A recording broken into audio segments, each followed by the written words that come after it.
তুমি কি ইন্টারভিউ দিতে এসেছো? Yes ma'am. আচ্ছা, তোমার ফার্স্ট কোশ্চেন হলো দিল্লি চলো প্রথমে এই কথাটি কে বলেছিল? ম্যাম সুভাষচন্দ্র বসু। বাহ, গুড। এবার তোমার দ্বিতীয় কোশ্চেন হলো কয়েকজন দেশপ্রেমিকের নাম বলো। আছে তো অনেক মানুষ, যেমন মহাত্মা গান্ধী।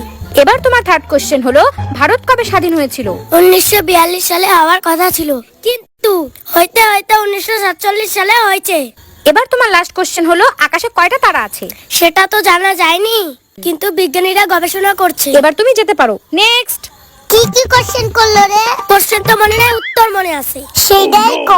1942 সালে হওয়ার কথা ছিল, কিন্তু 1947 সালে হয়েছে। আমারে তো শেষ সুজা করে দিলি, এই দুইটাই কি আইছিল? না, আর তিনটা আছে। ক তাইলে এখনো জানা যায়নি, বিজ্ঞানীরা গবেষণা করতেছে। সুভাষচন্দ্র বসু, মহাত্মা গান্ধী। যাই ইন্টারভিউ দিয়ে আসি। Good afternoon ma'am. আচ্ছা, তোমার নাম কি? সুভাষচন্দ্র বসু। আচ্ছা, তোমার বাবার নাম কি? আছে তো অনেক, যেমন মহাত্মা গান্ধী। তাই তোমার জন্ম কবে হয়েছিল? 1942 সালে হওয়ার কথা ছিল, কিন্তু 1947 সালে হয়েছে। হাট, তুই কি পাগল হয়েছিস নাকি? সেটা তো জানা যায় না, বিজ্ঞানীরা